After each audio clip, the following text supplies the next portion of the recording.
ఆ పేరుని బట్టి దేవుని మహిమ పరచవలను. ఆ తర్వాతమ్మా తీర్పు దేవుని ఇంటి యొద్ద ఆరంభమగు కాలము వచ్చినది. దేవునికి స్తోత్రం.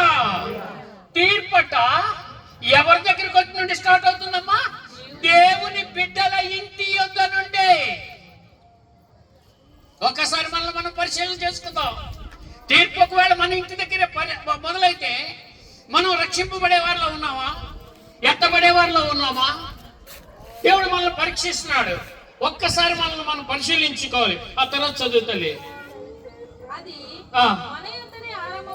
మన యొద్ద ఆరంభమైతే దేవుని సువార్తకు అవిధేయులైన వారి గతి ఏమవును? మరియు నీతిమంతుడే రక్షింపబడుట దుర్లభమైతే భక్తిహీనుడను పాపియు ఎక్కడ నిల్చున్న దేవునికి స్తోత్రం. హల్లెలూయా. బాప్తిసం పొందుకున్నాం, రక్షణ పొందుకున్నాం, దేవుని గురించి మనం పరిగెడుతున్నాం, దేవుని కార్యాలు ఎన్నో చేస్తున్నాం.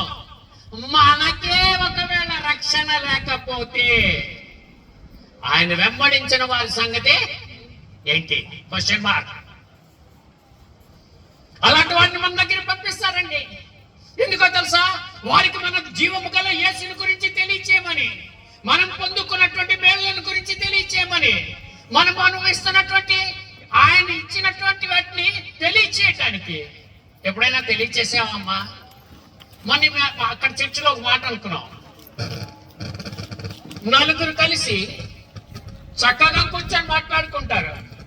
ఆ నలుగురిలో ఎవరో లేని వారి గురించి ఏంటే వెళ్ళిపోతే అంటారేటని. అమ్మ వాళ్ళతో అనకే అగ్గులు వచ్చి అగ్గిని మండిపోగలవు, అగ్గి మండిపోద్ది. ఎందుకు? మనం పక్కనున్న వాళ్ళ గురించి కాదు. కానీ ఈ నలుగురిలోని అదే కానీ ఆ యేసుని గురించి మాట్లాడుకున్నట్లయితే అందులో ఎవరైతే యేసుని తెలుసుకోలేదో వారు ఏంటవుతారండి? రక్షణను పొందుకుంటారండి. మనం ఆ పని చేయటం లేదు. ఒక్కసారి మనం బైబిల్ తీద్దామమ్మా.